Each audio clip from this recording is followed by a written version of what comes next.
নমস্কার, আমি শ্রেয়সী। আর শ্রেয়সী প্রবাসী দিনলিপি চ্যানেলের নতুন একটা ব্লগে আপনাদের সবাইকে স্বাগত জানাই। আজ শুক্রবার, আজ বাঙালির প্রাণের সরস্বতী পুজো।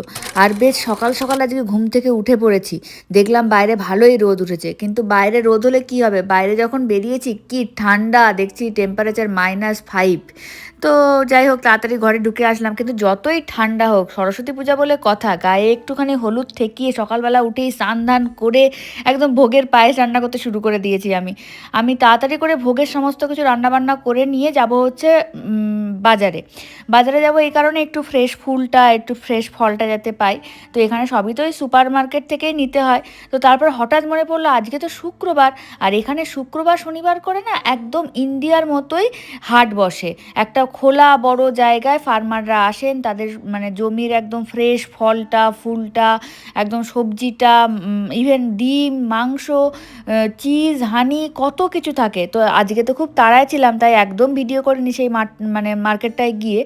তো এর পরের নেক্সট উইকে আমি যদি যাই, আমি অবশ্যই তার ভিডিও করে আপনাদেরকে দেখাবো কেমন হয় জার্মানির সেই হাট। তো যাই হোক, তাড়াতাড়ি করে এসব রান্নাবান্না করে আর কি বাজারে গেছিলাম। বাজারে গিয়ে একটু ফুল টুল নিয়ে চলে আসলাম। আর এখানে তো এরকম খুচরো ফুল পাওয়া যায় না, তো ওই বকেই ভরসা। তো যাই হোক, আজকে মনের মতো একটু সাদা ফুল, হলুদ ফুলও পেয়েছি, যদিও টিউলিপ বা জারভেরা জাতীয় ফুল, গাঁদা ফুলের মালা তো এখানে খুঁজে পাইনি। তো যাই হোক, সেগুলো নিয়ে তারপরে তাড়াতাড়ি করে চলে আসলাম। শাড়ি টাড়িও পরে রেডি হতে হবে, সরস্বতী পূজা বলে তো কথা।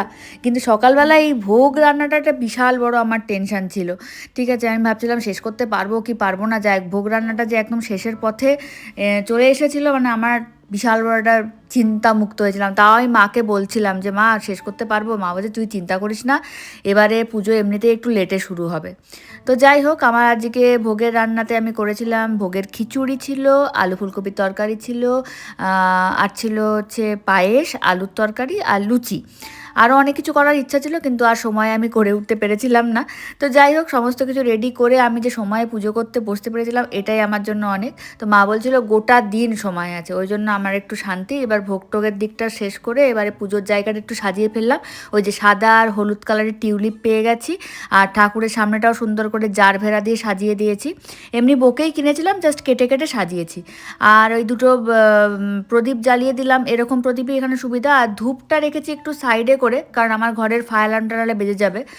তো তাকে বলেছিলাম যে 5টা ফল নিয়ে আসতে, গোটা ফল দেবো, সে একটা বড় নারকেল নিয়ে চলে এসেছে। তো যাই হোক, ভালোই, খারাপ তো না, দিয়ে তো দিলাম। দেখলাম যে অনুপমদাও বললো যে সরস্বতী পূজা, তো ল্যাবে ছুটি নিয়ে দেখলাম সুমন্তর সাথে দেখলাম দাদাও খুব ইন্টারেস্টের সাথে চলে এসেছে। যতই হোক, এদের ছাত্রজীবন তো এখনও শেষ হয়নি। অবশ্য ছাত্রজীবন আমাদের কারোরই শেষ হয়নি, প্রত্যেক দিন তো আমরা কিছু না কিছু শিখছি। তো যাই হোক, পুজো করতে বসে পড়লাম। প্রণাম মন্ত্র বলছি, হ্যাঁ, প্রথমে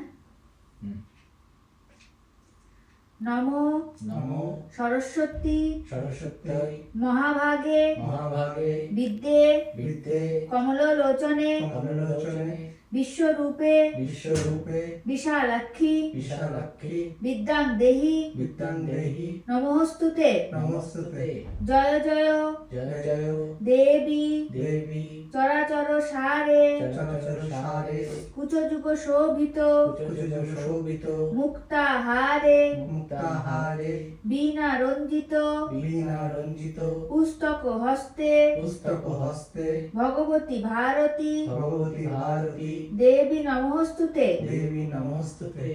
এবার পুষ্পাঞ্জলি মন্ত্র করছি, হ্যাঁ। নমো নমো ভদ্রকাল্যই ভদ্রকাল্যই নমো নিত্যং নমো নিত্যং সরস্বত্যৈ সরস্বত্যৈ নমো নমঃ নমো নমঃ বেদ বেদ বেদাঙ্গ বেদাঙ্গ বেদান্ত বেদান্ত বিদ্যাস্থানেভ্য বিদ্যাস্থানেভ্য এবচ এবচ এষ এষ সচন্দন সচন্দন পুষ্পবিল্ল পুষ্পবিল্ল পত্রাঞ্জলি পত্রাঞ্জলি সরস্বত্যৈ সরস্বত্যৈ নমঃ নমঃ। যাক, পুজো শেষ হয়ে গেল।